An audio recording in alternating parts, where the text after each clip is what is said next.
بسم اللہ الرحمن الرحیم الحمد للہ رب العالمین والصلاة والسلام علی اشرف الانبیاء والمرسلین سیدنا و مولانا ابی القاسم محمد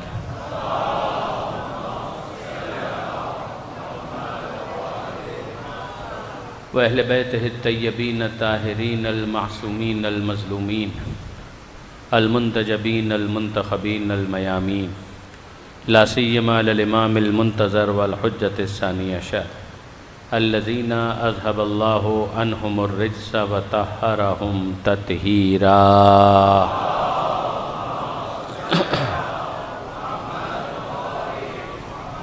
واللعنۃ الدائمۃ الباقیۃ علی اعدائہم اجمعین من یوم ظلمہم الی قیام یوم الدین۔ رب اشرح لی صدری ویسر لی امری واحلل عقدۃ من لسانی یفقہوا قولی واجعلنی خالصا لوجہک الکریم یا اللہ۔ صلوات علی محمد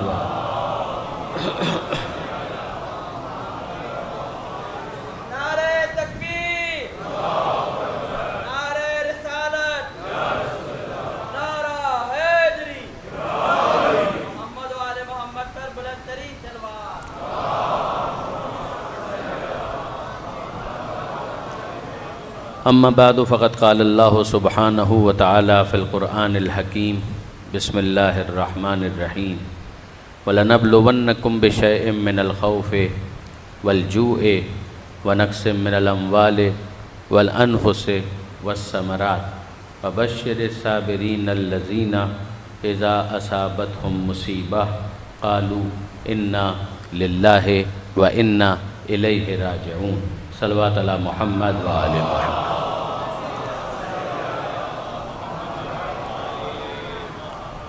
برادران عزیز و خواران محترم، مقام اہل بیت اور مقام اہل بیت کی تعیین کے لیے بقدر ظرف بقدر وسعت سورہ مبارکہ بقرہ کی ان آیتوں کے ذیل میں کچھ گزارشات پیش کرنے کی سعادت حاصل کی گئی اور یہ سلسلہ ابھی جاری ہے۔ پروردگار عالم ارشاد فرماتا ہے کہ مقام ہوتا ہے امتحان کے ساتھ، ہم تمہارا امتحان لیں گے بشیء من الخوف، کچھ خوف سے، کچھ بھوک سے، مال کی کمی سے، جانوں کے تلف ہو جانے سے، ثمرات کی کمی سے۔ اور جب یہ ساری سچویشن تم پر آئے گی تو ظاہر ہے کہ ایک مصیبت ہے، ہم اس کے مصیبت ہونے کا انکار نہیں کر رہے، مگر جب یہ مصیبت ان پر آتی ہے تو بشارت دیجئے ان صبر کرنے والوں کو کہ اس مصیبت کے آنے پر وہ کیا کہتے ہیں کہ اِنَّا لِلَّهِ وَإِنَّا إِلَيْهِ راجعون، کہ ہم اللہ ہی کے لیے ہیں اور اللہ ہی کی بارگاہ میں ہمیں پلٹ کر جانا ہے۔ اب ظاہر ہے کہ برادران عزیز ایک مرحلہ ہے کہ جہاں پر مصیبت کو مصیبت سمجھا جائے اور اس پر صبر اختیار کیا جائے، یہ منیمم ہے۔ پھر اس کے بعد کا ایک اعلیٰ ترین مرحلہ، بالا تر مرحلہ یہ ہے کہ جہاں پر مصیبت کو بھی نعمت سمجھا جائے، مصیبت کو بھی پھر مصیبت کے طور پر ٹریٹ نہ کیا جائے۔ اور یہ بھی میں اپنی طرف سے نہیں کہہ رہا، اگر آپ اس خطبے کو نکال کر دیکھیے جو خطبہ شعبانیہ کہلاتا ہے اور جس میں ختمی مرتبت احمد مجتبیٰ محمد مصطفیٰ صلی اللہ علیہ وآلہ وسلم پیغمبر اکرم نے ماہ مبارک رمضان کا تعارف کرواتے ہوئے یہ کہا تھا کہ وہ مہینہ آ رہا ہے کہ جس کے اندر رحمتیں ہیں، برکتیں ہیں، غفران ہیں، بہت کچھ۔ تو اسی ماہ مبارک رمضان کا تعارف کرواتے کرواتے پھر ایک موقع آیا تھا کہ پیغمبر اکرم کی آنکھوں میں آنسو آ گئے۔ اچھا، اب یہ ظاہر ہے کہ آپ کے علم میں ہوگا کہ اس خطبے کے راوی خود مولا کائنات امیر المومنین علی ابن ابی طالب علیہ السلام،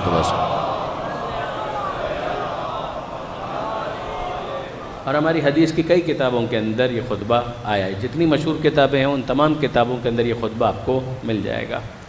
تو ان کتابوں کے اندر یہ بھی آپ کو ملے گا کہ مولا نے کھڑے ہو کر ایک سوال کیا دوران خطبہ، پیغمبر اکرم نے اس کا جواب دیا اور پھر پیغمبر اکرم کی آنکھوں میں آنسو آ گئے۔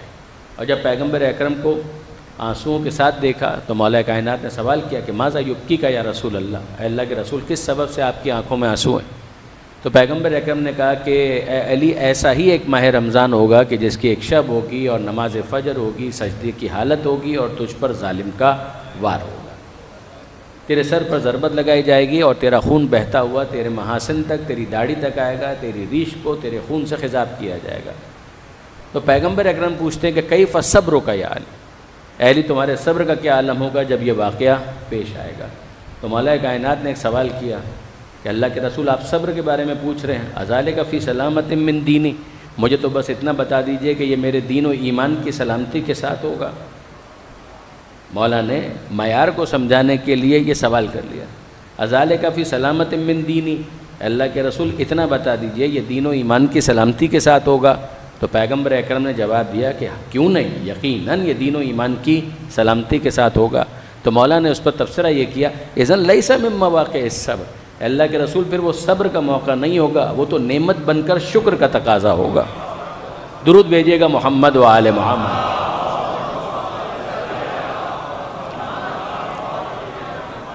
اب آپ غور فرمائیے کہ وہ جو مصیبت تھی، مصیبت سے ٹرانسفارم ہو کر وہ نعمت میں تبدیل ہو گئی۔ یہ عجیب بات ہے کہ بظاہر اگر آپ دیکھیں، بعد نظر میں اگر آپ دیکھیں تو وہ مصیبت ہے، مگر فرد کے بدلنے سے معیار بدل جاتا ہے۔ ایک عمومی معیار ہے اور ایک ہے خصوصی معیار، کہ جہاں پر اگر معیار بلند ہو جائے، پیغمبر کہہ رہے ہیں کہ بالکل دین و ایمان کی سلامتی کے ساتھ۔ اب آپ اگر اس کو تھوڑا سا ٹرانسفارم کریں کہ اگر ایک عام انسان بھی ہے، وہ ایمان کی سلامتی کے ساتھ بظاہر زخمی ہو کر بھی چلا گیا، تو لگ تو یہ رہا ہے کہ خون اس کا بہہ گیا۔ جب اس کا خون بہہ گیا تو اس کی جان چلی گئی، مصیبت تو اس نے جھیلی ہے، زخم تو اسے آئے ہیں، تو دوسروں کو اگر آپ پوچھیں تو لگے گا کہ شاید یہ ناکام ہو گیا۔ مگر عجیب بات ہے کہ امیر المومنین سمجھا رہے ہیں کہ دیکھو کہ یقین کتنا ہے کامیابی کا، کہ ریش میری خضاب ہو رہی ہے مگر زبان پر میرے اعلان ہے کہ فزت برب الکعبہ، کہ رب کعبہ کی قسم میں کامیاب ہو گیا۔ اب آپ دیکھیے کہ مولا نے جو معیار دیا اس کے مطابق کیا؟ مولا نے معیار دیا کہ ایمان کے ساتھ جاؤ تو پھر کامیابی ہے، ایمان کے ساتھ جاؤ تو پھر یہ شکر کا موقع ہے۔ تو اب آپ کی طرف سے میں ایک جملہ عرض کرنا چاہوں گا کہ اگر عام مومن ایمان کے ساتھ جائے تو اس کے لیے یہ شکر کا موقع بن جاتا ہے، تو کل ایمان اگر جا رہا ہو تو اس کے لیے شکر کا موقع کیوں نہیں ہوگا؟ درود بھیجیے محمد و آل محمد۔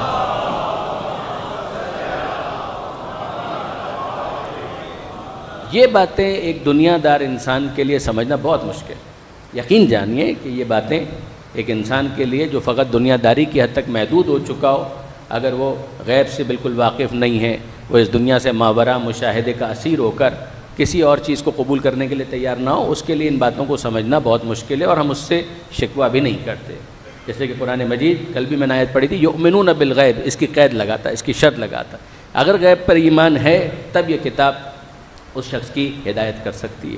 لیکن اگر وہ غیب کو نہیں مانتا تو سیدھی سی بات ہے کہ جہاں ایک انسان قربانی دے رہا ہے اور غیب بھی نہیں ہے، آخرت بھی نہیں ہے، تو اس کا مطلب یہ ہے کہ پھر وہ بے وقوف ہے، پھر تو اس کا مطلب یہ ہے کہ وہ اسٹوپڈ ہے، پھر تو اس کا مطلب یہ ہے کہ وہ احمق ہے، کہ وہ خواہ مخواہ اپنی پونجی لٹا رہا ہے، کہ جبکہ اس کے عوض اس کو کچھ بھی نہیں مل رہا، کوئی اس کو ریٹرن نہیں مل رہا۔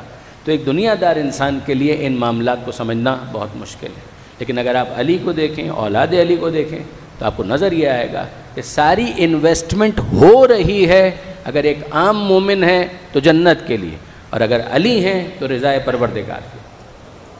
اگر آپ اس کے اندر بھی معیار کی بلندی دیکھیں تو پھر وہ حدیث ہمارے سامنے آ جاتی ہے کہ جہاں پر مولا یہ فرماتے ہیں کہ کچھ وہ ہیں کہ جو جنت کی لالچ میں عبادت کر رہے ہیں، یہ تاجروں کی عبادت ہے، کچھ ہیں جو جہنم کے خوف سے عبادت کر رہے ہیں، یہ وہ افراد ہیں کہ جو ظاہر ہے کہ خوف خدا سے عبادت تو کر رہے ہیں۔ یہ مت سمجھیے گا کہ کہا جا رہا ہے کہ یہ عبادت نہ کی جائے، نہیں، ٹھیک ہے، اگر تاجروں والی عبادت ہے تو بھی ٹھیک ہے، اور اگر خوف سے مزدوروں والی عبادت ہے وہ بھی ٹھیک ہے، مگر کچھ وہ ہیں کہ جو خدا کی عبادت اس لیے کر رہے ہیں کہ وہ عبادت کا اہل ہے۔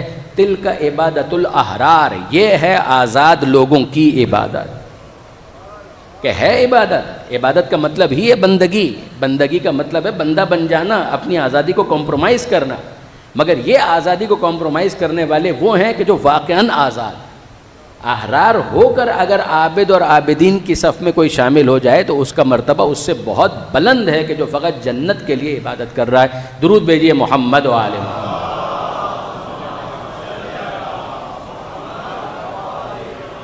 یہ مولا کا وہ جملہ، چھٹے امام نے یہ تعبیر استعمال کی تھی، اور مولا کی جو عبارت ہے وہ یہ ہے کہ ما عبدتک طمعا لجنتک، کہ پروردگار میں نے تیری عبادت جنت کے لالچ میں نہیں کی، ولا خوفا من نارک، اور نہ جہنم کے خوف سے کی، بل وجدتک اہلا للعبادہ، میں نے تو تجھے عبادت کا اہل پایا، فعبدتک، تو میں نے تیری عبادت کی۔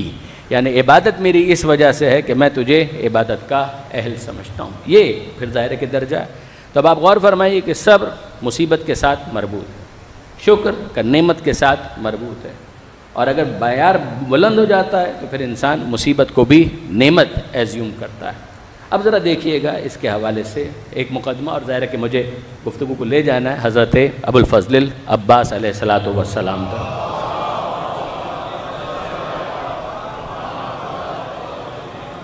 میں آپ سے ایک بات پوچھنا چاہتا ہوں. آیت میں نے پڑھی تھی پچھلے دنوں کہ کہیں پر بھی تم چلے جاؤ بہرحال موت تم تک پہنچ جائے گی. وَلَوْ كُنْتُمْ فِي بُرُوجٍ مُشَيَّدَةٍ، چاہے تم مضبوط قلعوں کے اندر پناہ گزین ہو جاؤ، وہاں پر بھی موت تم تک پہنچ جائے گی. تو اب ہم کو سمجھ میں آیا، قرآن مجید نے کہا موت کے بارے میں کہا مصیبت پر مانگا گیا صبر. اب میں آپ سے پوچھتا ہوں کہ انسان پناہ کیوں تلاش کرتا ہے؟ یعنی یہ ایک سوال ہے کہ انسان پناہ کی تلاش میں کیوں ہوتا ہے؟ شیلٹر اسے کیوں چاہیے ہوتا ہے؟ اسے ریفیوج کیوں چاہیے؟ اس لیے کہ وہ اس کو مصیبت سمجھ رہا ہے. یعنی ان دونوں کا آپس میں ایک تعلق ہے، ملازمہ ہے. آپ سردی کے موسم میں سویٹر جیکٹ کیوں پہن لیتے ہیں اگر بالفرض کراچی کے اندر سردی آ جائے؟ ورنہ آپ کہیں گے کل آپ خود کہہ رہے تھے کہ دو ہی موسم ہوتے ہیں، لیکن یہ کہ ٹھیک ہے جیسی بھی سردی ہو کسی اور جگہ پر بھی، لیکن اگر سردی آ جائے تو آپ کیوں سویٹر پہننا چاہتے ہیں؟ آپ کو کیا خوف ہے؟ یہ سویٹر پہننا آپ نے کیوں ضروری سمجھا؟ کہ اگر ہم سویٹر نہیں پہنیں گے تو ہم بیمار ہو جائیں گے، ہم اگر جیکٹ نہیں پہنیں گے تو ہم بیمار ہو جائیں گے. تو آپ نے مفلر اوڑھ لیا، شال اوڑھ لی، جیکٹ، اور اوپر بھی اونی ٹوپی آپ نے پہن لی. آپ اس اونی ٹوپی میں کس کے مقابلے میں پناہ تلاش کر رہے ہیں؟ کہ سردی آئی ہے اور یہ سردی وبال بن جائے گی اگر ہم نے اپنے آپ کو پروٹیکٹ نہیں کیا. تو آپ غور کیجئے کہ کسی نہ کسی درجے میں ہم نے اس سردی کو مصیبت سمجھا. چاہے آپ اس کو انجوائے بھی کرنا چاہتے ہیں، مگر یہ ہے کہ آپ کو بین السطور بٹوین دا لائنز ایک خطرہ محسوس ہو رہا ہے کہ یہ نہ ہو کہ سردی کی شدت کی وجہ سے نزلہ، زکام، کھانسی اور جو مسائل ہوتے ہیں وہ ہم کو ہونے لگے. بارش کا موسم ہے، آپ نے چھتری نکال لی. چھتری آپ کیوں نکالنا ہے؟ اگر چھتری نہیں نکالیں گے تو ہوگا یہ کہ یہ جو برسات ہے یہ ہمیں بیمار کر دے گی. تو آپ نے چھتری لے لی، تو چھتری کیا کر رہی ہے کہ چھتری اپنے آپ پر برسات کے قطروں کو روک رہی ہے تاکہ وہ آپ تک نہ پہنچ سکے. تو آپ چھتری میں کیا تلاش کر رہے ہیں؟ کہ پناہ تلاش کر رہے ہیں. سویٹر میں کیا تلاش کر رہے ہیں؟ کہ پناہ تلاش کر رہے ہیں. تو آپ نے برسات کو مصیبت جانا تو آپ نے چھتری کو اٹھا لیا. آپ نے سردی کی یخ بستہ ہواؤں کو مصیبت جانا تو آپ نے اس کے مقابلے پر سویٹر میں پناہ تلاش کر لی. ایسا ہی ہے نا؟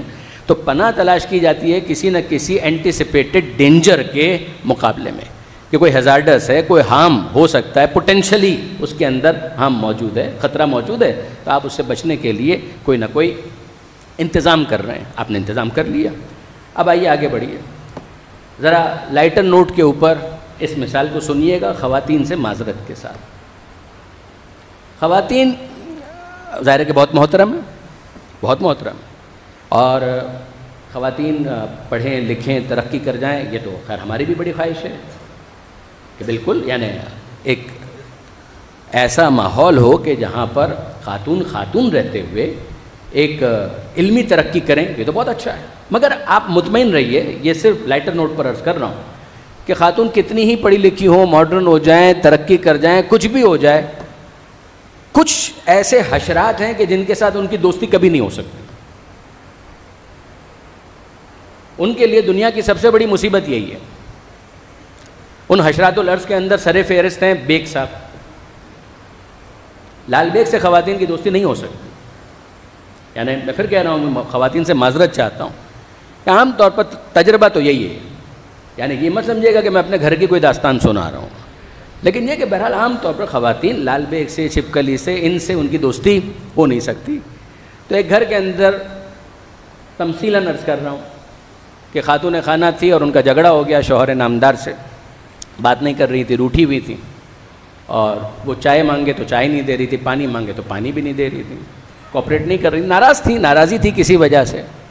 تو اچانک ہوا یہ کہ چند گھنٹوں کے بعد وہ کھڑی ہوئی اور آئیں. ارے آپ ادھر آئیے. کہا کیا ہوا کیا؟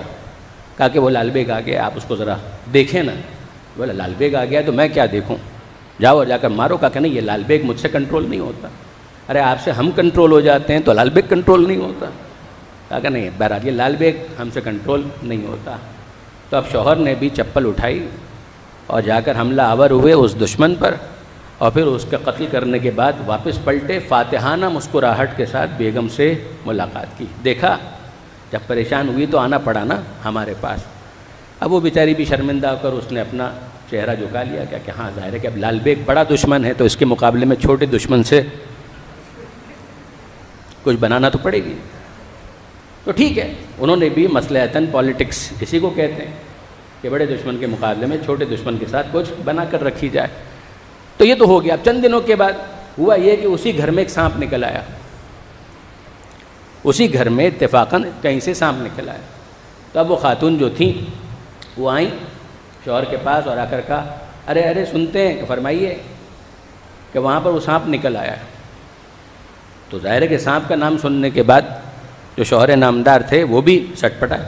تو مجھ سے کیا چاہتی ہو کہ چپل اٹھائیے، جس طرح سے اس دن آپ نے لال بیگ کے مقابلے میں چپل اٹھایا تھا اسی طریقے سے چپل اٹھائیے. تو شوہر نے کہا چپل اٹھائیے نہیں، پیر میں ڈالیے، آپ بھی اور میں بھی، اور اگر چپل نہ ملے تو پیدل ننگے پیر باہر کی طرف بھاگیے. کیوں؟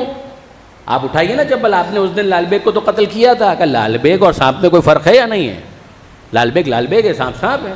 تو لال بیگ کو تو مارا جا سکتا ہے، سانپ سے جھگڑا نہیں کیا جا سکتا. تو آپ بھی باہر نکلے اور میں بھی باہر نکلوں. اب دونوں کے دونوں باہر آئے اور باہر ان کو ان کا ایک سپیرا دوست مل گیا. توجہ کیجیے گا، کچھ عرض کرنا چاہ رہا ہوں. سپیرا دوست مل گیا. تو اگر بالکل صحیح موقع پر تم مجھے ملے. کیوں؟ مجھے کیسے یاد کر رہے تھے؟ کہ اندر سانپ باہر سپیرا، اس سے زیادہ خوش نصیبی اور کیا ہو سکتی ہے؟ ایک کام کرو، جاؤ اور جا کر سانپ کو پکڑو، مارو، رکھو، پٹاری میں ڈالو، جو کرنا ہے کرو، میرے گھر سے لے جاؤ. اس نے کہا ٹھیک ہے، یہ کام تو میں فوراً کر لوں گا، میرے بائیں ہاتھ کا کھیل ہے. وہ اندر گیا اور جا کر اس نے سانپ کو قابو کر لیا، اور قابو کرنے کے بعد پٹاری میں ڈالا، جو بھی اس کا پروسیس ہو، اور اس کے بعد وہ چلا گیا. اب اگر آپ دیکھیں تو بظاہر تو ان مثالوں کے اندر آپ کو مزاح کا عنصر غالب نظر آ رہا ہے. لیکن اب میں آپ سے پوچھتا ہوں کہ ہوا کیا؟ میں نے مثال دی تھی آپ کے سامنے بارش کے قطروں کی. چھتری پناہ بن گئی بارش کے قطروں کے مقابلے میں. کیوں؟ اس لیے کہ بارش کے قطروں کے مقابلے میں اگر چھتری ڈر گئی تو پھر وہ پناہ نہیں دے سکتی. آپ نے سردی کے مقابلے میں سویٹر میں پناہ تلاش کی، اگر سویٹر بھی سردی سے ڈر جائے تو پھر سویٹر سردی کے مقابلے میں آپ کو پناہ نہیں دے سکتا. تو اس کا مطلب یہ ہے کہ اصول ہمارے سامنے یہ آیا کہ جو پناہ دینے والا ہو اس کو نڈر بھی ہونا چاہیے، بے خوف بھی ہونا چاہیے، ورنہ وہ مشکل کشائی نہیں کر سکتا.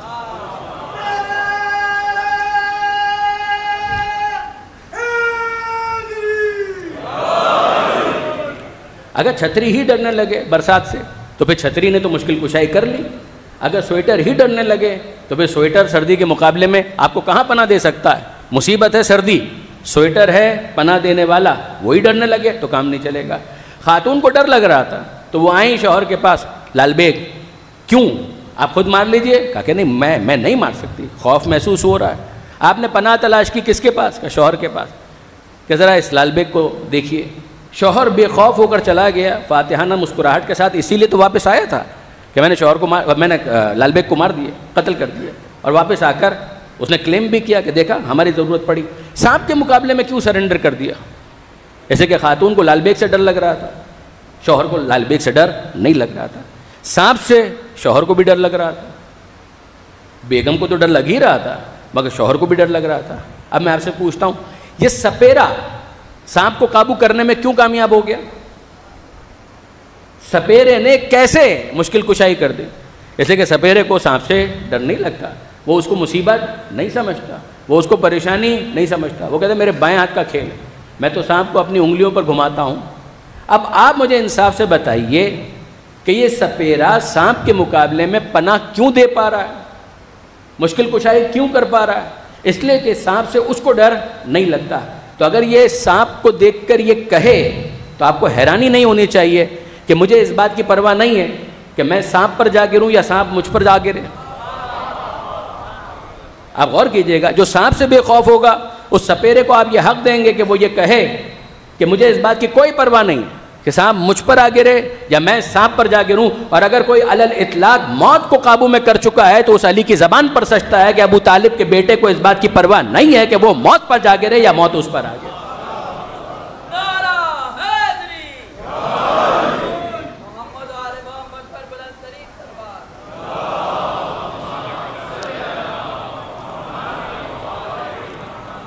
اب آپ نے غور فرمایا برادران عزیز کہ اس کا مطلب یہ ہے کہ ہمیں پناہ وہاں تلاش کرنی ہوگی مصیبت کے مقابلے میں کہ جو کم سے کم اس مصیبت کو مصیبت نہ سمجھے، وہ بتائے کہ اس کو فیس کیسے کیا جاتا ہے، وہ بتائے کہ اس کا سامنا کیسے کیا جاتا ہے۔ اب میں آپ کی خدمت میں ایک کانسیپٹ کو دوسرے انداز سے پیش کرنا چاہوں گا۔ ایک ہے وہ پناہ کہ جس پناہ کے نتیجے میں مصیبت دور ہو جائے، اور ایک ہے وہ پناہ کہ جو پناہ فراہم کرے اور یہ سکھائے کہ تم خود اس مصیبت کا سامنا کیسے کرو۔ دیکھیے سپیرے نے سانپ کو قابو کیا ہے، اس شخص کو اس قابل نہیں بنایا کہ وہ خود سانپ کو قابو کر سکے۔ شوہر نے لال بیگ کو مارا ہے، بیگم کو اتنا نڈر نہیں بنایا کہ وہ اگلے مرحلے میں اس لال بیگ کے اوپر قابو پا سکے۔ چھتری یہ کام نہیں کرے گی کہ آپ کو سکھا دے کہ سردی کے مقابلے میں، برسات کے مقابلے میں کس طریقے سے اس کا مقابلہ کرنا ہے۔ وہ تو ہمیشہ یہ کہے گی کہ مجھے اپنے ساتھ ساتھ رکھو، مگر یاد رکھیے کہ آل محمد نے مصیبتوں کا مقابلہ کرنے کا ایسا طریقہ بتایا ہے کہ جس کو اختیار کر لیا جائے تو علی والا اگر ہے تو نہ کبھی موت سے گھبرائے گا نہ مصیبت سے گھبرائے گا۔ آپ نے غور فرمایا، یہ ایک ٹریننگ انسٹیٹیوٹ ہے، یہ ایک ایسا کوچنگ سینٹر ہے کہ جہاں پر اگر انسان اپنے آپ کو انرول کروا لے تو پھر اس کو یہ سمجھ میں آتا ہے کہ کس طریقے سے ان مصیبتوں کا سامنا کرنا پڑے گا اور کیسے اس کو فیس کیا جائے، پھر انسان اس کو قابو کر سکتا ہے۔ لَنَبْلُوَنَّكُمْ، امتحان تم سب کا ہوگا، صرف ان کا نہیں ہوگا کہ جو آل محمد ہیں، ان کا ہوگا امتحان، تاکہ ان کو فیس کرتے ہوئے دیکھو اور تم یہ سمجھو کہ جیسے انہوں نے فیس کیا ہے اسی طریقے سے ہم کو مقابلہ کرنا ہے۔ درود بھیجیے محمد و آل محمد۔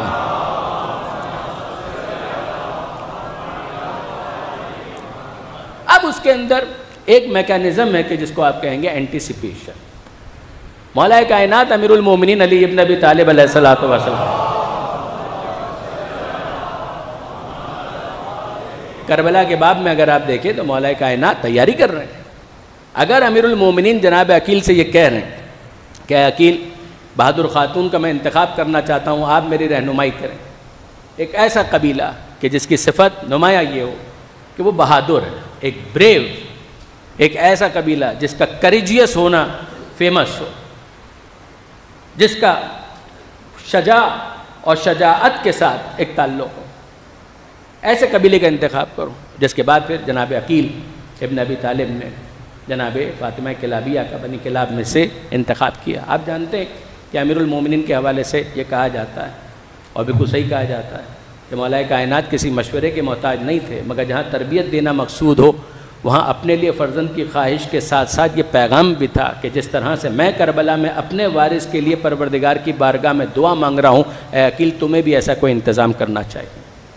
جس کے بعد پھر جناب عقیل کے گھر میں جناب مسلم کی ولادت کا پورا فلسفہ سمجھ میں آتا ہے، اور کتنی مماثلت ہے ان دونوں شہزادوں کے درمیان کہ آپ جانتے ہیں کہ جو زیارت ہمیں سکھائی گئی اور سمجھائی گئی اس کے اندر بہت مماثلت ہے۔ جو الفاظ جناب ابوالفضل عباس کی زیارت کے ہیں وہی الفاظ جناب مسلم بن عقیل کی زیارت کے بھی ہیں، اور بہت اعتماد کیا ہے جناب مسلم بن عقیل کے اوپر امام حسین علیہ السلام نے۔ جناب فاطمہ کلابیہ جن کو بعد میں ام البنین کہا گیا، انہوں نے واقعاً خدمت کا حق ادا کیا ہے، اس میں کوئی شک اور شبہ نہیں ہے۔ یہ بات میں اپنے نوجوان دوستوں کے لیے ضرور عرض کرنا چاہوں گا کہ بہرحال بعض مورخین نے یہ کہا کہ خاتون جنت حضرت بی بی فاطمہ زہرا سلام اللہ علیہا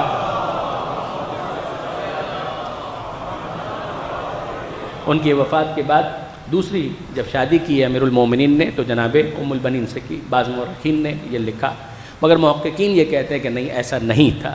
جیسے کہ جناب سیدہ نے جن کے بارے میں خود وصیت کی تھی وہ جناب امامہ تھی، پھر ان کے بعد جناب خولہ جو محمد حنفیہ کی والدہ قرار پائیں، پھر اس کے بعد یعنی 3 شادیاں ہو چکی تھیں امیر المومنین کی، پھر اس کے بعد جناب ام البنین کا انتخاب کیے، اور اسی وجہ سے جناب حضرت ابوالفضل عباس کی جو تاریخ ولادت ہے اس میں تو بہرحال کچھ اختلاف ہے کہ 4 شعبان یا 7 رجب، زیادہ تر ہمارے علماء 4 شعبان ہی کے قائل ہیں، لیکن یہ کہ بہرحال سن کی اگر آپ بات کریں تو 26 ہجری 26، تو 26 ہجری کا مطلب یہ ہوا کہ 11 ہجری سے 26 ہجری ٹھیک ٹھاک فاصلہ ہے۔ تو یہ ٹھیک ٹھاک فاصلہ اسی وجہ سے کہ امیر المومنین نے اس دوران 2 ازدواج اور اپنے حرم میں وہ لے کر آئے تھے، ان سے شادیاں کی تھیں، ان سے عقد فرمایا تھا، اور بالآخر جناب عقیل سے یہ خواہش کی تھی کہ میں پسند کرتا ہوں کہ کربلا کے لیے میرا ایک وارث ایسا ہو کہ جو میرے حسین کی نصرت اور مدد کرے۔ 26 ہجری میں حضرت ابوالفضل عباس کی ولادت ہوئی۔ اس سے پہلے آپ بالکل صحیح سنتے ہیں کہ جناب ام البنین جب تشریف لائی ہیں تو جناب ام البنین نے باقاعدہ بچوں کے اس احترام کو دیکھنے کے بعد امام حسن امام حسین جناب زینب جھک کر سلام کر رہے ہیں اور کہہ رہے ہیں کہ اماں ہمارا سلام قبول کیجئے، گھر میں تشریف لائیے، آپ کا استقبال، ہم آپ کو خوش آمدید کہنے کے لیے یہاں پر موجود ہیں۔ تو جناب ام البنین نے یہ کہا تھا کہ بچوں میں آپ لوگوں کی ماں بن کر نہیں آئی ہوں، میں آپ کی کنیز بن کر آئی ہوں۔ میں بھی منزل مصائب سے کچھ دور ہوں، لیکن یہ کہ بہرحال یہ یاد رکھنا چاہیے کہ جناب ام البنین نے بھی اپنے کردار اور اپنے اس رول کو بہت اچھی طریقے سے محسوس کیا تھا کہ یہاں پر کسی خاص مقصد کے لیے مجھے لایا جا رہا ہے، اور جناب ام البنین ہی نے یہ خواہش کی تھی۔ میں پھر کہہ رہا ہوں کہ اگرچہ میں منزل مصائب سے کچھ دور ہوں، مگر یہ باتیں ایک ترتیب کے ساتھ آ رہی ہیں تو میں عرض کرتا چلا جاؤں کہ جناب ام البنین نے کچھ دنوں کے بعد، اس لیے کہ ان کا بھی اصل نام تو فاطمہ تھا، ام البنین تو ان کی کنیت تھی۔ ام البنین کا مطلب آپ جانتے ہیں، ابن کہتے ہیں بیٹے کو، بنین یعنی بیٹے، ام البنین یعنی بیٹوں کی ماں، اس لیے کہ بالآخر پروردگار عالم نے 4 بیٹے جناب ام البنین کو عطا کیے، جس تعلق سے پھر ان کو کہا گیا ام البنین کہ یہ تو بیٹوں کی ماں ہے۔ جناب ام البنین کو پھر بعد میں اس حد تک ام البنین کہہ کر پکارا گیا کہ ان کا نام ذہنوں سے محو ہو گیا کہ ان کا بھی اصل نام فاطمہ تھا۔ یہ کس نے خواہش کی تھی کہ یہ ام البنین کا نام ام البنین کے عنوان سے ڈومیننٹ ہو جائے اور لفظ فاطمہ پس منظر میں چلا جائے؟ یہ خواہش خود جناب ام البنین کی۔ مولا کائنات جب شہزادی کو، بی بی ام البنین کو فاطمہ کہہ کر مخاطب کرتے تھے تو چند دنوں تک، کچھ عرصے تک جناب ام البنین انہوں نے توقف کیا، مگر پھر اس کے بعد انہوں نے کہا کہ والی وارث میں آپ سے گزارش کرتی ہوں۔ تو مولا نے کہا کہ ہاں کہیے کیا خواہش ہے؟ کہ میری خواہش یہ ہے کہ آپ مجھے فاطمہ کہہ کر مخاطب نہ کیا۔ کہ کوئی خاص سبب، کوئی خاص وجہ؟ کہا کہ ہاں، ایک بات تو یہ ہے کہ فاطمہ تو بنت رسول تھی، انہی کے ساتھ یہ نام سجتا ہے، جچتا ہے، تو لفظ فاطمہ اس کا اختصاص ان کے ساتھ ایسا ہے کہ مجھے اچھا نہیں لگتا کہ مجھے آپ فاطمہ کہہ کر مخاطب کریں۔ اور دوسری بات یہ ہے کہ جب آپ مجھے فاطمہ کہہ کر مخاطب کرتے ہیں تو بچوں کو ماں کی مصیبتیں یاد آ جاتی ہیں، وہ سارے مصائب یاد آ جاتے ہیں کہ جو ان کی مادر گرامی پر ہوئے تھے۔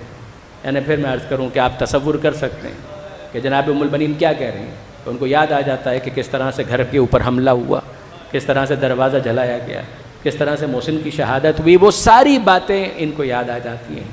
تو مجھے کچھ عجیب سا لگتا ہے کہ آپ مجھے پکاریں اور بچوں کی وہ تلخ یادیں اس انداز سے ان کے ذہنوں کے اندر تازہ ہو جائیں۔ تو یہ جناب ام البنین کا ایک بطور عمومی طریقہ کار تھا۔ پروردگار عالم نے جناب ام البنین کو 4 بیٹے عطا کیے۔ 26 ہجری میں جناب ابوالفضل عباس جو کربلا میں 32 یا 34 سال کے تھے، بعض علماء نے 32 برس لکھا، بعض نے 34 برس لکھا، اگر 26 کے حوالے سے اگر آپ حساب کریں تو نتیجہ بالکل واضح ہے۔ پھر اس کے بعد جناب عبداللہ، پھر جناب عثمان اور پھر جناب جعفر، یہ تینوں بھائی حضرت عباس کے جناب ام البنین کے بطن سے، تو چاروں جناب ام البنین کے فرزند اور مولا کائنات کے فرزند، اور ان کے درمیان 2 سال کا فاصلہ تھا۔ یعنی عرض یہ کرنا چاہ رہا ہوں کہ جناب عبداللہ 25 برس کے تھے کربلا میں، 23 برس کے تھے جناب عثمان، اور پھر اس کے بعد 21 برس کے تھے جناب جعفر۔ یہ سب کے سب کربلا میں موجود تھے۔ اور ہاں یہ بات بھی ذہن میں رکھیے گا کہ پیغمبر اکرم کے چچا کا نام ہے جناب عباس، اور پیغمبر اکرم کے ایک انتہائی عزیز دوست کا نام ہے عثمان مظعون رضی اللہ تعالی عنہ۔ جناب عثمان مظعون رضی اللہ تعالی عنہ، یہ میں نے خاص اس لیے کہا کہ کوئی غلط فہمی نہ ہو۔ یعنی باقاعدہ یہ عثمان ابن علی کہ جو کربلا میں شہید ہوئے ہیں، ان کی زیارت کے اندر یہ الفاظ موجود ہے کہ السلام علیکہ یا عثمان ابن علی، ہمارا سلام ہو آپ پر اے علی کے فرزند عثمان، کے جن کا نام عثمان رکھا گیا عثمان مظعون کے نام۔ اور یہ یاد رکھیے گا کہ یہ اس زمانے کے اندر بڑا ایک جنرل اور کامن نام تھا کہ جس کو لے کر یہ کہنا کہ نہیں ان کے نام پر یہ نام رکھا گیا یا ان کے نام پر یہ نام رکھا گیا، تو بڑی زیادتی ہے، یہ تو بڑی زیادتی ہے۔ یعنی یہ کبھی کبھی سمجھانے کے لیے میں عرض کیا کرتا ہوں کہ میرے ایک فرزند کا نام ہے ریاض، جو الحمدللہ مجلس سے بھی پڑھتے ہیں، تو ان کا نام ریاض ہے۔ اب اگر آپ میں سے کوئی یہ کہے کہ آپ نے سعودی عرب کے دارالحکومت کے نام پر ان کا نام رکھا، تو میں افسوس ہی کر سکتا ہوں یعنی آپ کو کیا حق ہے کہ آپ یہ فیصلہ کریں کہ یہ نام میں نے کس کے نام پر رکھا؟ جب میرے بیٹے کا نام ہے تو مجھ سے پوچھئے کہ میں نے کس کے نام پر رکھا۔ میں نے اپنے ایک مرحوم دوست کے نام پر ان کا نام رکھا ریاض، سب جانتے ہیں، یعنی جو ہمارے قریبی ہیں، رشتہ دار ہیں، میرے بھائی بھی یہاں پر موجود ہیں، دیگر احباب، وہ جانتے ہیں اس بات کو کہ میرے ایک مرحوم دوست تھے، میرے کلاس فیلو تھے، ان کا انتقال ہوا تو ان کی یاد میں نے اپنے فرزند کا نام ریاض رکھا۔ اب اگر آج آ کر آپ مجھ سے یہ کہیں کہ نہیں جناب یہ نام تو آپ نے سعودی حکومت کے دارالحکومت ریاض کے نام پر رکھا، تو ظاہر ہے کہ میں آپ کے حق میں دعائے خیر ہی کر سکتا ہوں۔ بیٹا میرا ہے تو مجھ سے پوچھئے، اسی طرح بیٹا علی کا ہے تو علی سے پوچھئے کہ انہوں نے کن کے نام پر اپنے فرزند کا نام عثمان رکھا، کس کے نام پر اپنے فرزند کا نام عباس رکھا۔ تو مولا نے بتایا کہ پیغمبر اکرم اور ظاہر ہے کہ مولا کے بھی چچا تھے عباس، ان کے نام پر حضرت ابو الفضل کا نام عباس رکھا، اور پیغمبر اکرم کے ایک بزنس پارٹنر تھے جناب عثمان مظعون۔ جنت البقیع کا جب افتتاح ہو رہا تھا، یعنی افتتاح سے میری مراد یہ ہے کہ طے ہو گیا کہ اب یہاں پر تدفین ہوگی، تو وہ پہلی شخصیت کے جن کو جنت البقیع کے اندر دفن کیا گیا وہ پیغمبر اکرم کے یہی دوست تھے کہ جو مکہ سے ہجرت کر کے مدینہ تشریف لائے تھے، اور ان کا نام تھا جناب عثمان مظعون۔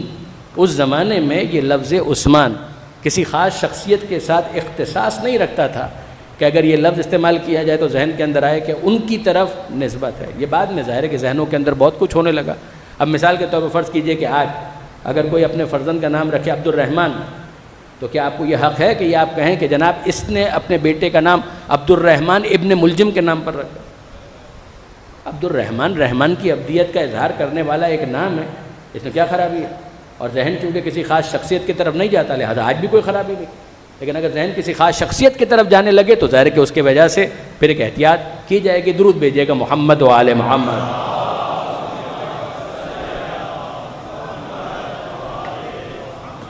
تو 25، 23 اور 21 یہ ان کا ایج کا معاملہ تھا، اور جناب ابو الفضل عباس 32 یا 34 برس کی ان کی ایج تھی جب کربلا میں وہ شہید ہو رہے تھے۔ کربلا کے اندر طریقہ کار یہ تھا کہ پہلے اپنے عزیزوں کی قربانی دی جاتی تھی اور پھر اس کے بعد اپنی قربانی پیش کی جاتی تھی، یعنی یہ آپ کو دیگر جو کربلا کے شہداء ہیں ان کے اندر بھی آپ کو یہ طریقہ کار ملے گا۔ تو بنی ہاشم کے اندر بھی یہ ترتیب اس طریقے سے قائم رہے گی۔ اسی وجہ سے حضرت ابو الفضل عباس نے جب اولاد امیر المومنین کی باری آئی تو اس میں اپنے بھائیوں سے کہا کہ تم پہلے اپنی قربانی پیش کرو، اس لیے کہ تمہاری کوئی اولاد نہیں، یعنی کوئی ایسا نہیں ہے کہ جس کا تم غم اس طرح سے اٹھا سکو، تو اب تم ہی ہو، تو تمہارا غم مجھے اٹھانا ہے، تو میں پسند کرتا ہوں کہ تم پہلے جاؤ اپنی قربانیاں پیش کرو اور پھر اس کے بعد میں اپنی قربانی پیش کروں۔ اور انہوں نے واقعاً حضرت ابو الفضل عباس کی طرح سے قربانیاں پیش کی ہیں، اس میں کوئی شک اور شبہ نہیں۔ خاص اس وجہ سے اس جملہ کہہ رہا ہوں، آپ نے ایک امان نامے کا تذکرہ ضرور سنا ہوگا، یہ حضرت ابو الفضل عباس کی وفا کے حوالے سے عام طور پر پڑھا بھی جاتا ہے کہ شمر ایک امان نامہ لے کر آیا، وہ ایک امان نامہ تھا، ایک اور امان نامہ بھی تھا، 2 امان نامے تھے جو لائے گئے، یعنی جناب ام البنین کے قبیلے سے تعلق رکھنے والا ایک اور شخص بھی ابن زیاد کے دربار کے اندر کچھ قربت رکھتا تھا، تو وہاں سے اس نے بھی یہ کام کیا تھا کہ ایک امان نامہ بھجوایا تھا ابن زیاد سے کہہ کر۔ اور یہ پھر ایک مرتبہ سیاست دنیا اس کو سمجھ سکتے ہیں کہ اگر عباس کو کسی طریقے سے توڑا جا سکے، مگر برادران عزیز فکر ہر کس بقدر ہمت اوست، ٹپکے گا وہی ظرف سے جو ظرف میں ہوگا۔ اس طریقے سے حضرت ابو الفضل عباس کو حسین ابن علی سے جدا کرنے کی کوششیں، یہ خود بتاتا کہ ابن زیاد کا ظرف کیا تھا، وہ کیا سمجھ رہا تھا حضرت ابو الفضل عباس کو۔ کبھی شمر کے ذریعے سے امان بھیجی جاتی ہے، کبھی کسی اور کے ذریعے سے امان بھیجی جاتی ہے، اور پھر حوالہ رشتوں کا۔ تو شمر نے آ کر جب یہ کہا کہ میں عباس سے بات کرنا چاہتا ہوں، اور حضرت ابو الفضل عباس نے اس کو جواب نہیں دیا، تو امام حسین نے کہا جاؤ جا کر سنو تو صحیح کہ وہ کہہ کیا رہا ہے۔ اور جب جناب عباس آئے اور کہا کہ کیا کہنا چاہتے ہو، اس نے کہا کہ تمہیں لڑنے کی ضرورت نہیں ہے، تمہیں حسین کے کیمپ میں ہونے کی ضرورت نہیں ہے، تمہارے لیے تو یہ امان موجود ہے۔ تو جناب ابو الفضل عباس نے کہا اور فرزند رسول فرزند زہرا کا ان کے لیے کوئی امان نہیں ہے۔ تو اب جناب عباس نے جلال کے عالم میں جو جواب دیا تھا وہ یاد رکھنے کے قابل ہے کہ میرے لیے امان اور زہرا کے لال کے لیے کوئی امان نہیں، میں تجھ پر بھی لعنت بھیجتا ہوں، تیری امان پر بھی لعنت بھیجتا ہوں۔ یہ حضرت ابو الفضل عباس کا اس موقع پر جواب تھا۔ آپ یہ حق رکھتے ہیں کہ یہ پوچھیں کہ جناب ابو الفضل عباس کے فرزندان، ایک ہے روایت میں انکار تو نہیں کرتا لیکن محققین اس کو قبول نہیں کرتے، جن کے مطابق حضرت عباس کے ایک فرزند کربلا کے اندر شہید بھی ہوئے تھے. لیکن یہ کہ بہرحال زیادہ تر علماء اور محققین اس بات کے قائل ہیں کہ جناب عباس کے 2 فرزند تھے، ایک عبید اللہ اور ایک فضل، یہ جن کے نام پر جناب عباس کو ابو الفضل کہا گیا، یعنی فضل کے بابا. ایک دوسری وجہ بھی بیان کی گئی کہ جناب ابو الفضل کو ابو الفضل کیوں کہا گیا، کہ فضائل اور فضیلتیں حضرت عباس کی اتنی بیان ہوئی ہیں کہ جس کی وجہ سے ان کو ابو الفضل کہا گیا. یہ بھی ایک وجہ آپ دیکھیں گے کتابوں کے اندر تو آپ کو ملے گی. جناب عبید اللہ ابن عباس کا تذکرہ خاص جناب ام البنین کے مرثیوں کے اندر بھی آتا ہے کہ جناب ام البنین کے جو مرثی ہے بعد میں رپورٹ ہوئے ہیں کہ جنت البقیع جاتی تھیں اور جناب سیدہ کی قبر کے پاس جا کر جو ان سے منسوب ہے وہاں پر جا کر بعض مرثیے انہوں نے پڑھے جو رپورٹ بھی ہوئے کتابوں کے اندر موجود بھی ہیں اور مصائب کے عنوان سے بھی ان کو پڑھا جاتا ہے. اس میں آپ کو ایک نام ملے گا کہ جناب عبید اللہ ابن عباس فرزند عباس 7 تھے اور جناب ام البنین بقیع جا کر یہ مرثیہ پڑھ رہی تھی کہ جس کو سننے کے بعد اپنے بھی رونے لگتے اور غیر بھی گریہ کرنے لگتے.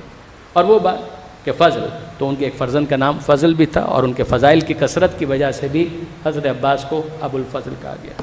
اب اس کے بعد ایک سوال ذہن میں آتا ہے کہ جناب وہ فضائل جو جناب عباس کے ہیں تو کیا معصومین کی روایات میں اس کا تذکرہ آیا ہے؟ کیوں نہیں؟ آپ روایات کے اندر زیارت نامے کو دیکھیں تو اس میں بھی حضرت عباس کے فضائل کا تذکرہ ہے. السلام علیکہ ایھا العبد الصالح، اے عبد صالح آپ پر ہمارا سلام. میں اس بات کی گواہی دیتا ہوں لم تہن و لم تنکل، آپ نے حسین کی نصرت میں اپنے بھائی کی مدد میں نہ سستی کا مظاہرہ کیا نہ کبھی کوتاہی کی نہ کوئی بزدلی کا مظاہرہ.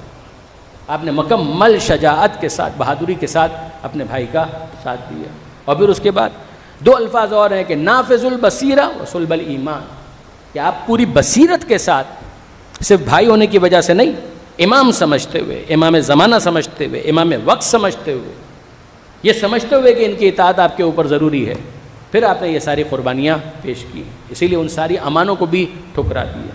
پورے ایمانی طاقت کے ساتھ، صلابت ایمان کے ساتھ، جو لفظ استعمال کیا صلابت ایمان، اس کے ساتھ آپ نے یہ ساری قربانیاں پیش کی.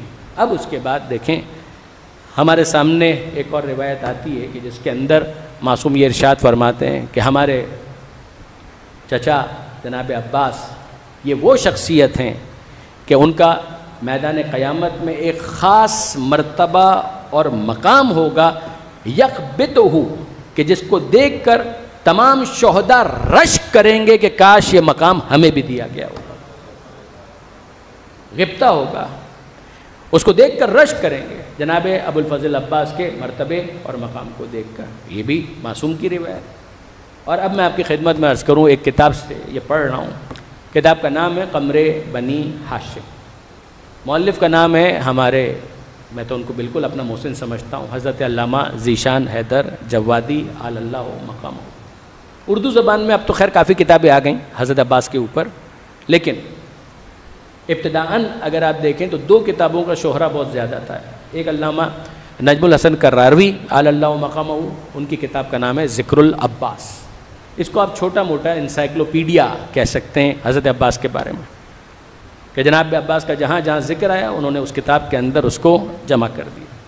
قمر بنی ہاشم جو حضرت علامہ ذیشان حیدر جوادی کی کتاب ہے، اس کی خصوصیت یہ ہے کہ اس میں تجزیہ و تحلیل بہت عمدہ ہے، یعنی ایک طرح سے سیرت لکھی ہے. خود انہوں نے مقدمے کے اندر اپنی اس کتاب کو کمپیئر کیا علامہ کراروی کی ذکر العباس کے ساتھ، تو فرمایا وہ تاریخ ہے، یہ سیرت، وہ ہسٹری ہے، اور اس ہسٹری کے واقعات کو انالائز کیا ہے حضرت علامہ ذیشان حیدر جوادی نے. جس طرح سے آپ اخبار کو دیکھتے ہیں تو اخبار میں خبریں ہوتی ہیں، کالمز کے اندر تجزیہ ہوتا ہے، ایک ہے بلیٹن نیوز اور ایک ہے ڈسکشن، کہ جس کے اندر تجزیہ اسیسمنٹ کیا جائے، تحلیل کی جائے.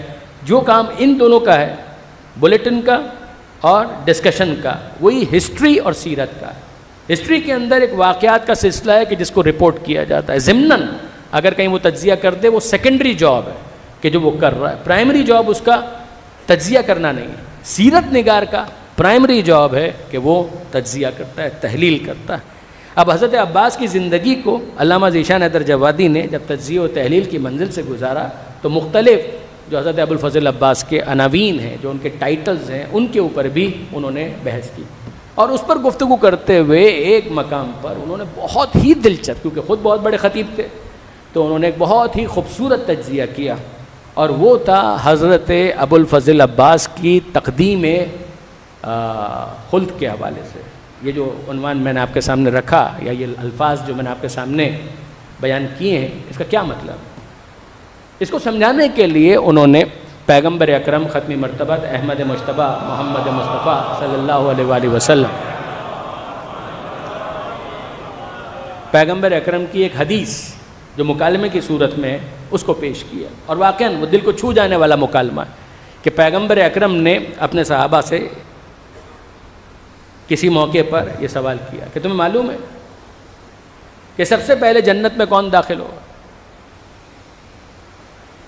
سب سے پہلے جنت میں کون داخل ہوگا؟ پیغمبر اکرم نے صحابہ کرام کے درمیان یہ سوال رکھ دیا، تو صحابہ کرام نے کہا کہ اللہ کے رسول آپ بہتر جانتے ہیں، آپ بتائیے۔ بظاہر تو ایسا لگتا ہے کہ آپ ہی اس کے بارے میں کوئی تبصرہ کر سکتے ہیں، ہمیں کیا معلوم؟ تو پیغمبر اکرم نے اس کے جواب میں کہا کہ جنت میں سب سے پہلے داخل ہونے والی شخصیت کا نام ہے علی ابن ابی طالب۔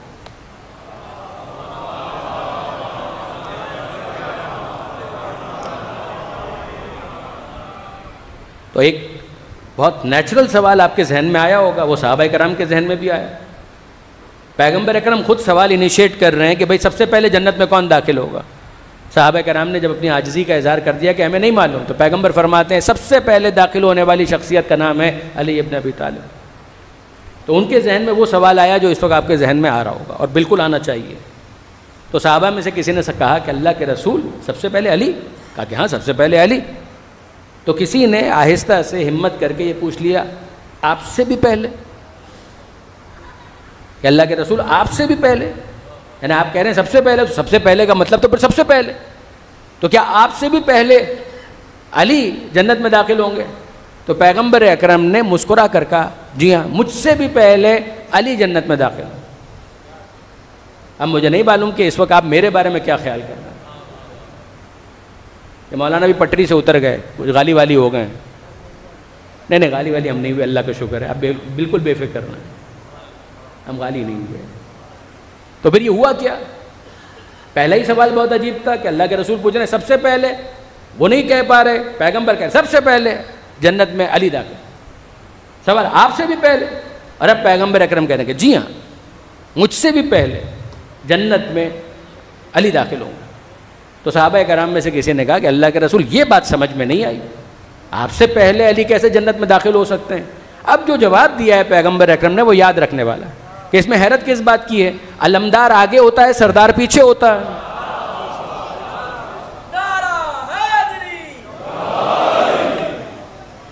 اس میں حیرانی کس بات پر؟ اب پروٹوکول تو یہی ہے کہ علمدار آگے ہوتا ہے، سردار پیچھے ہوتا ہے۔ تو اب برادران عزیز اگر پروٹوکول یہ ہے کہ علمدار آگے ہوتا ہے، سردار پیچھے ہوتا ہے، تو نبی کے علمدار کا نام کیا ہے؟ نبی کے علمدار کا نام ہے علی ابن ابی طالب۔ تو جب علمدار آگے ہوتا ہے، سردار پیچھے ہوتا ہے، تو سردار ہے مصطفیٰ، علمدار ہیں علی، تو علی آگے ہوں گے، سردار پیچھے ہوں گے۔ تو اب اگر علی علمدار ہونے کی وجہ سے مصطفیٰ سے پہلے جنت میں جا رہے ہیں تو حسین کا علمدار کون؟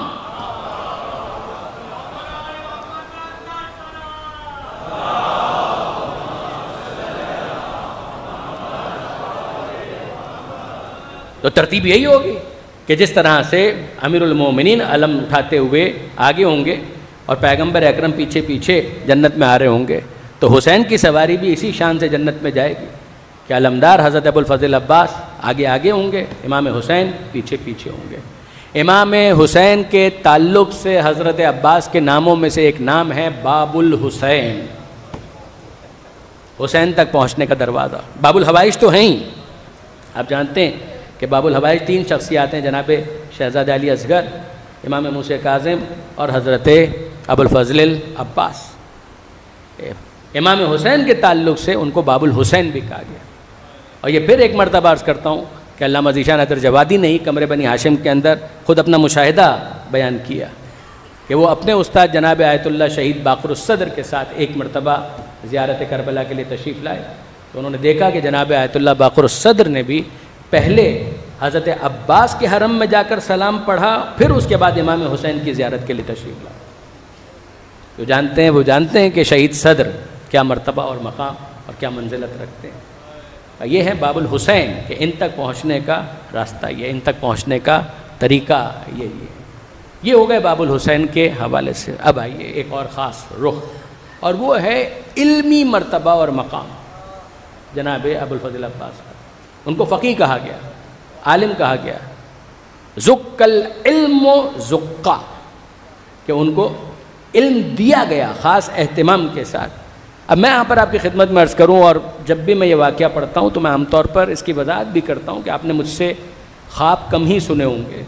میں عام طور پر خواب پڑھنے کا عادی نہیں ہوں، میں خواب کا منکر نہیں ہوں، لیکن یہ کہ بہرحال خواب کی جو اوتھینٹسٹی ہے اس کو اسٹیبلش کرنا ایک بہت مشکل کام ہے، لہذا عام طور پر میں اوائڈ کرتا ہوں ایک طالب علم کی حیثیت سے کہ خواب زیادہ نہ پڑھے جائیں۔ مگر جب کسی بہت معتبر کتاب کے اندر کسی خواب کا ذکر مل جاتا ہے اور کسی خاص رخ سے اس کو ایکسپلین کرنے میں مددگار محسوس کرتا ہوں، تب پھر مناسب لگتا ہے کہ اس خواب کو ڈسکس کیا جائے۔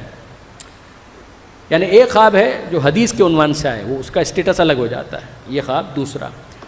علامہ جوادی نے اس کتاب کے اندر ایک خواب کو بھی ڈسکس کیا ہے، وہ کس کا ہے میں نام نہیں لوں گا، ایک مدعی علم کہ جس کا دعویٰ تھا کہ ان کے پاس بہت علم ہے، تو انہوں نے حضرت ابو الفضل عباس پر گفتگو کرتے ہوئے، تقریر کرتے ہوئے جسارت کی جو نہیں کرنی چاہیے تھی ان کو، خدا ان کو بخشے اور ان کی مغفرت کرے، مگر نہیں کرنی چاہیے تھی یہ جسارت۔ مگر انہوں نے کیا کہا؟ انہوں نے کہا کہ حضرت ابو الفضل عباس، ان کی بہادری، شجاعت، اس میں تو کوئی کلام نہیں ہے، مگر علمی اعتبار سے حضرت ابو الفضل عباس کا کوئی خاص مرتبہ اور مقام نہیں ہے، کوئی خاص مرتبہ اور مقام علمی اعتبار سے بہرحال نہیں ہے۔ یہ جملہ انہوں نے کہہ تو دیا، بعد میں خواب دیکھا، اور اس خواب میں حضرت ابو الفضل عباس کی زیارت ہوئی۔ اب ظاہر ہے کہ حضرت عباس کی جلالت آپ سب واقف ہیں، تو انہوں نے ہاتھ جوڑ لیے۔ تو حضرت عباس نے کہا کہ بھائی ایک مشکل علمی مسئلہ درپیش آیا تھا، تو میں نے چاہا کہ تم سے رائے لی جائے، اور اس کے بعد اس مسئلے کو ان کے سامنے پیش کیا۔ تو انہوں نے کہا حضور اس کا جواب مجھے نہیں معلوم۔ کہا نہیں، آپ کا تو بڑا دعویٰ ہے کہ بڑا علم آپ کے پاس ہے۔ کہا نہیں سرکار، اس کے بارے میں کچھ نہیں کہہ سکتا۔ اب حضرت عباس نے جو بات کہی وہ بہت منطقی ہے۔ حضرت عباس فرماتے ہیں کہ ایک بات بتاؤ، میرے باپ کا علم کئی واسطوں سے ہو کر تم تک پہنچا تو تم عالم ہو گئے، براہ راست مجھ تک پہنچا اور میرے علم کے بارے میں شک کرتے ہو؟ میرے باپ کا علم، علی کا علم، کئی واسطوں سے ہو کر تم تک پہنچا، کئی واسطوں سے ہو کر، تو تم تو بن گئے عالم، صاحب علم، اور براہ راست مجھ تک پہنچا۔ اور واقعاً جس طریقے سے پیغمبر اکرم نے اپنا لعاب عطا کیا تھا مولا کائنات کو، جس پر ہم گفتگو کر چکے، جو علم بن گیا۔ عباس علمدار کون ہے؟ ان کے دہن میں کس کا لعاب گیا؟ حسین ابن علی۔ اور اب آپ ذرا دیکھیے، یہ علامہ جوادی ہی کا استفادہ ہے۔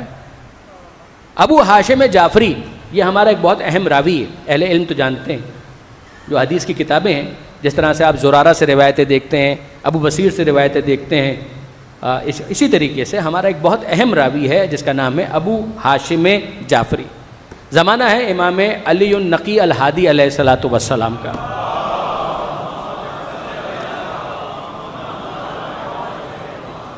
اور ابو ہاشم جعفری اس کو بیان کرتے ہیں کہ ہوا یہ کہ میں امام کے ساتھ تھا، امام ہادی کی بات ہو رہی ہے، 10ویں امام کی بات ہو رہی ہے، امام ہادی، امام علی نقی کا میں دیکھ رہا تھا کہ اٹھنا بیٹھنا آنا جانا امام کے ساتھ ہے، امام کے رفیقوں میں سے ہیں۔ تو انہوں نے کہا کہ میں نے دیکھا کہ ایک شخص آیا کہ جس کی زبان سے ہم واقف نہیں تھے، وہ ایک اجنبی زبان بول رہا تھا۔ ہم نے غور کیا، الفاظ کا مطلب تو ہم کو سمجھ میں نہیں آیا، مگر اتنا ہم سمجھ گئے کہ وہ ہندی میں گفتگو کر رہا، ہند سے اس کا تعلق تھا، ہندی میں وہ گفتگو کر رہا۔ وہ آیا اور اس نے امام سے ہندی زبان میں سوال کیا، امام نے ہندی زبان میں اس کو جواب دیا، وہ چلا گیا۔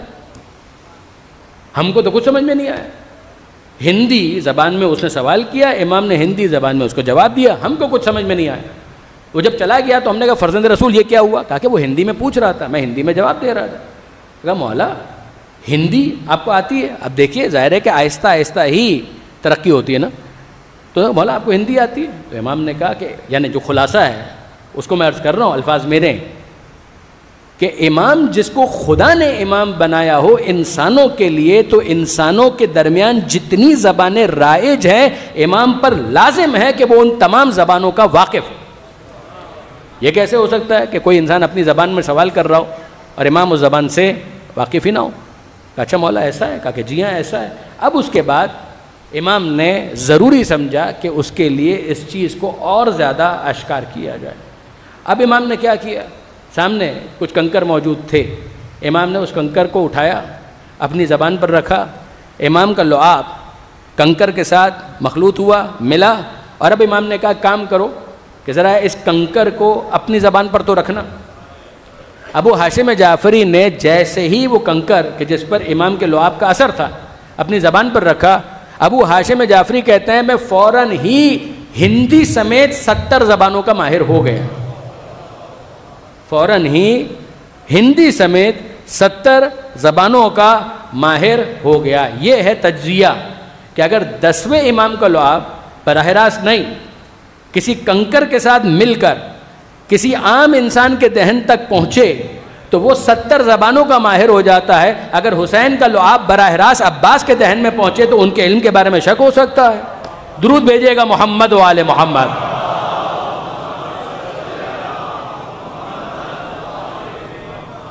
بس برادران عزیز، میں نے آپ کو زحمت دی، ظاہر ہے کہ جناب ابو الفضل عباس ان کو مانگا ہی مولا کائنات نے اس مقصد کے لیے تھا کہ وہ کربلا میں حسین کی مدد اور نصرت کرے۔ تربیت اسی طریقے سے کی گئی۔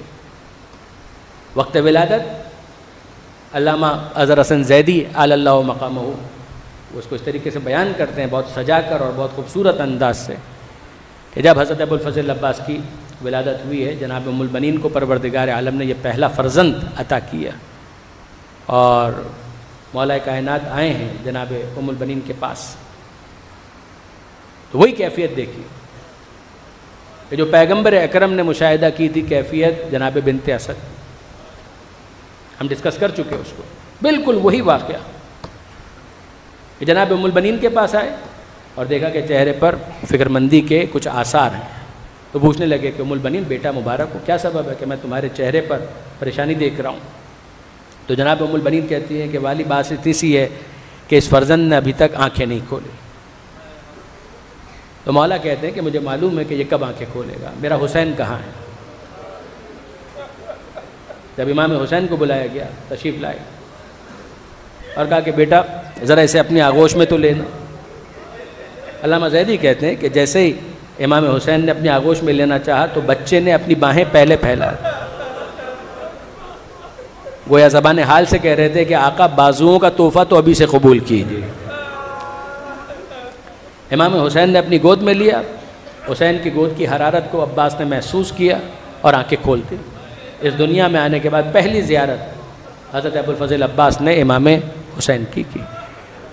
جناب زینب بھی یہ سارا ماجرا دیکھ رہی تھیں، سن رہی تھیں۔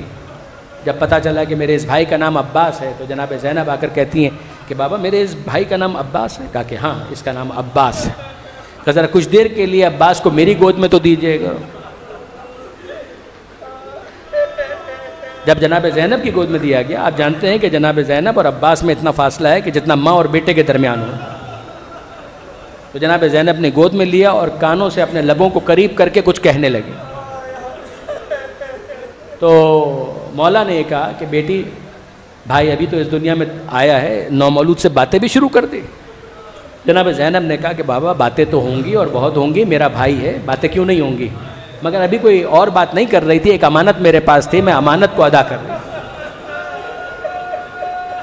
اب مولا کہتے ہیں کہ زینب کون سی امانت؟ کہ وقت آخر میری ماں فاطمہ زہرا نے کہا تھا کہ زینب تیرا ایک بھائی وہ پیدا ہوگا جس کا نام عباس ہوگا۔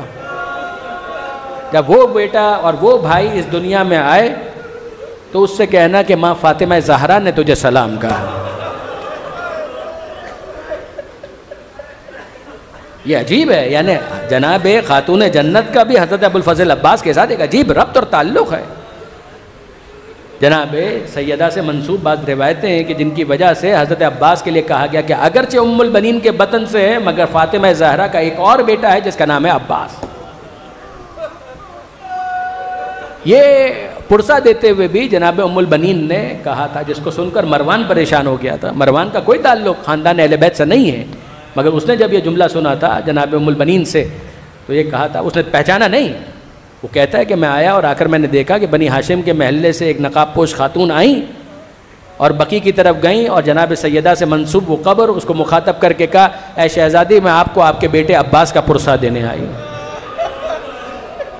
تو مروان نے شہر مدینہ کا کوئی فرد نظر آیا تو اس نے کہا میرا کوئی تعلق اور ربط اہل بیت کے ساتھ نہیں ہے، اتنا تو میں بھی جانتا ہوں کہ عباس ام البنین کے بیٹے ہیں، فاطمہ زہرا کے بیٹے نہیں ہیں.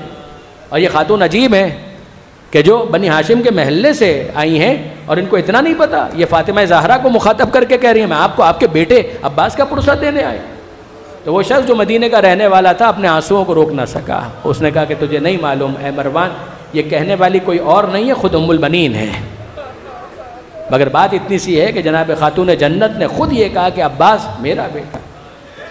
وہ روایت آپ کہاں فراموش کر سکتے ہیں کہ جس کے اندر الفاظ یہ ہیں کہ جب میدان قیامت برپا ہوگا اور اس موقع پر جلال و غضب پروردگار کے آثار ہوں گے، اس وقت پیغمبر اکرم یہ کہیں گے کہ اے ابو الحسن جاؤ اور جا کر فاطمہ زہرا سے کہو کہ مسند شفاعت پر تشریف لائیں.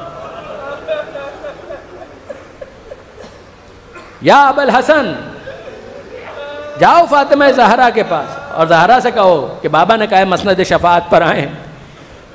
تو مولا کائنات آئیں گے جناب سیدہ کے پاس اور یہ پوچھیں گے کہ فاطمہ زہرا بابا بلا تو رہے ہیں، مت دخرت لاجل ھذا المقام، بی بی آپ کے پاس سامان شفاعت بھی ہے. خدا کی بارگاہ میں جب شفاعت کے لیے ہاتھ بلند کریں گی تو کون سی چیز ہے کہ جس کا واسطہ دے کر آپ شفاعت کا سوال کریں گی؟ تو جناب سیدہ اس موقع پر اپنے ہاتھوں پر چادر ہوگی اس کو ہٹائیں گی اور دکھائیں گی کہ سامان شفاعت کیا ہے. مد دخرتی لاجل ھذا المقام، سامان شفاعت کیا ہے؟ تو سیدہ دکھائیں گی اور کہیں گی ابو الحسن آپ سامان شفاعت کے بارے میں پوچھ رہے ہیں، کفانا لاجل ھذا المقام، آج اپنے چاہنے والوں کی شفاعت کے لیے بہت کافی ہے. کیا کافی ہے؟ الیدان، دو بازو. کیسے بازو؟ المقطوعتان، یہ دو کٹے ہوئے بازو. مگر بی بی یہ دو کٹے ہوئے بازو کس کے؟ من ابنی، یہ میرے بیٹے کے. بی بی آپ کا کون سا بیٹا؟ من ابنی العباس.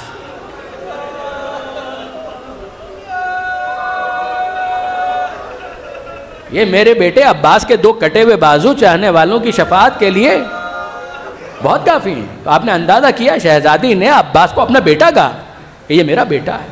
جناب ام البنین بھی جانتی ہیں.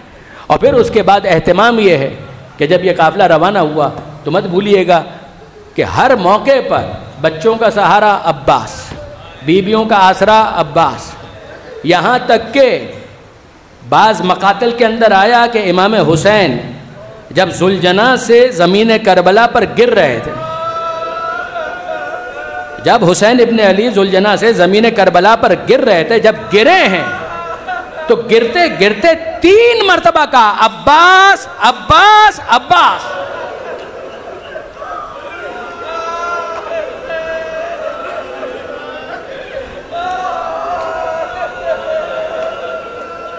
جس کی یہ کیفیت ہو، بچوں کا سہارا عباس، بیویوں کا سہارا عباس.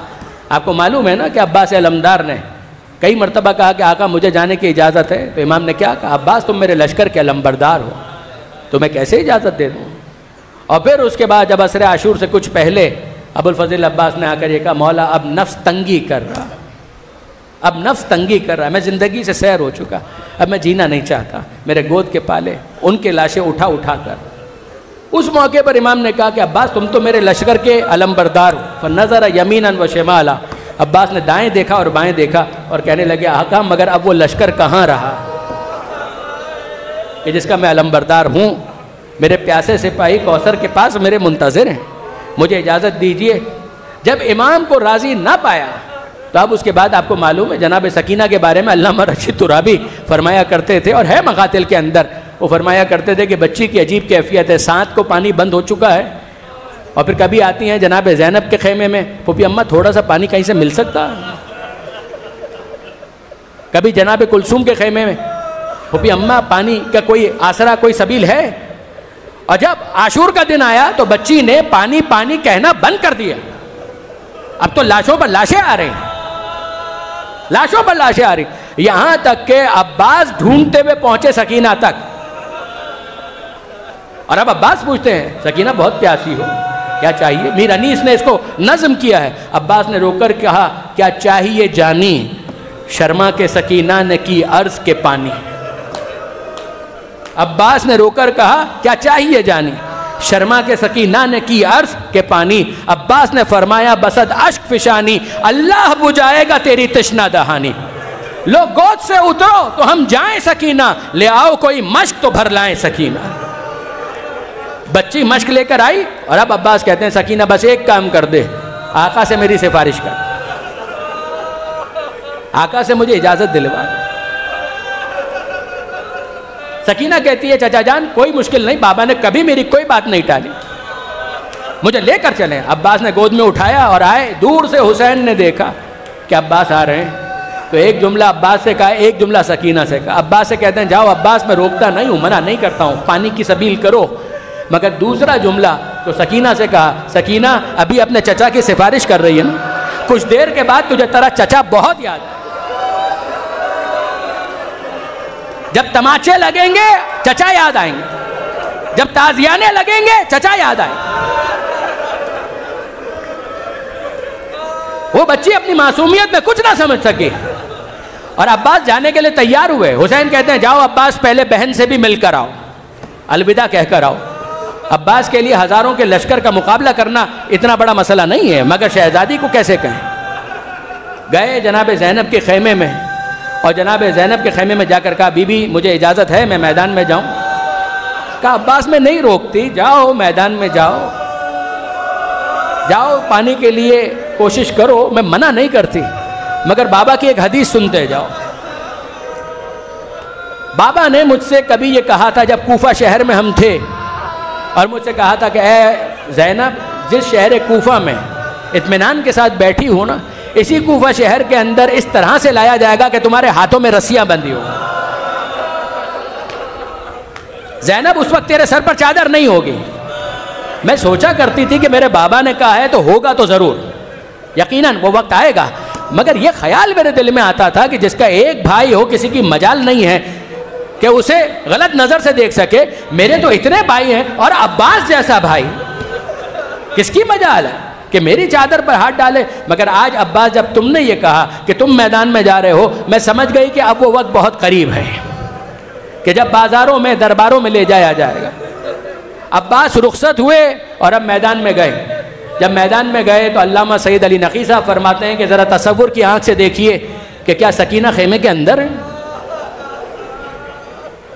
جب عباس پانی لینے کے لیے گئے ہیں تو کیا سکینہ خیمے کے اندر ہے؟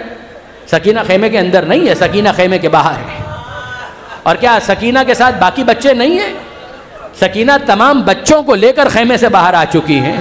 بچوں آؤ اپنے کوزے سنبھالو، میرا چچا پانی لینے گیا ہے، تمہاری پیاس بجھنے والی ہے، پانی کا انتظام ہونے والا ہے، بس تھوڑی دیر اور میرا چچا پانی لے کر آئے گا اور سب کو پانی ملے گا.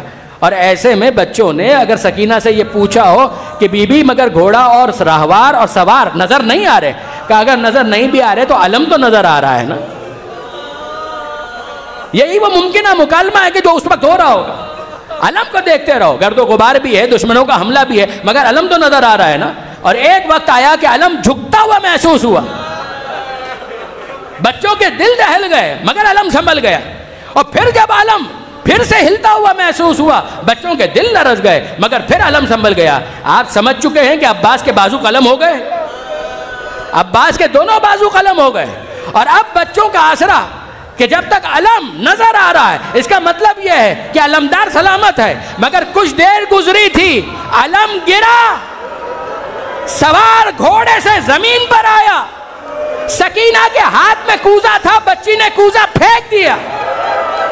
چچا جان مجھے پانی نہیں چاہیے، بس آپ تشریف لے آئیے. حسین کمر کو تھام کر فریاد کرنے لگے الان ان کا سرا ظاہری.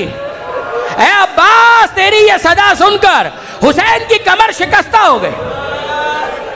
اور جب قریب پہنچے ہیں تو عباس علمدار کی خواہش ہے کہ مولا میں جب اس دنیا میں آیا تھا پہلی زیارت آپ کی تھی، جاتے ہوئے آخری زیارت بھی آپ کی کرنا چاہتا ہوں، مگر مولا میں کیا کروں، ایک آنکھ میں خون جمع ہو گیا ہے، دوسری آنکھ میں تیر پیوست ہے، اگر آپ کو زحمت نہ ہو تو ذرا اپنی ابا کے دامن سے میری آنکھ میں سے خون کو صاف کر دیجئے تاکہ میں آپ کی زیارت کر سکوں۔ مولا میں آپ کو اتنی زحمت بھی نہ دیتا، مگر میں کیا کروں، میرے ہاتھ سلامت نہیں ہے۔ حسین نے اپنی ابا کے دامن سے عباس کی آنکھ میں موجود خون کو صاف کیا، حسین ابن علی کی زیارت کی عباس نے، اور اب عباس اس دنیا سے رخصت ہونے والے ہیں۔ حسین کہتے ہیں اے عباس ایک خواہش میری بھی ہے، تم نے جب پکارا آقا کہہ کر پکارا، مولا کہہ کر پکارا، کبھی بھائی کہہ کر نہیں پکارا، آج جاتے جاتے ایک مرتبہ حسین کو بھائی کہہ کر پکارو۔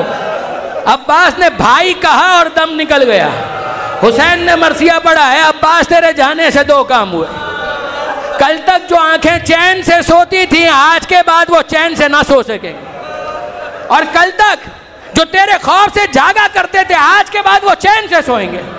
آخری جملے ہیں، عباس تیرے جانے سے کیا دو کام ہوئے، کل تک لشکر یزید بیدار تھا، جاگا کرتا تھا، انہیں نیند نہیں آتی تھی کہ حسین کا علمدار زندہ ہے، آج کے بعد وہ چین سے سوئیں گے، مگر کل تک تیری وجہ سے زینب چین سے سویا کرتی تھی، آج کے بعد زینب کی آنکھ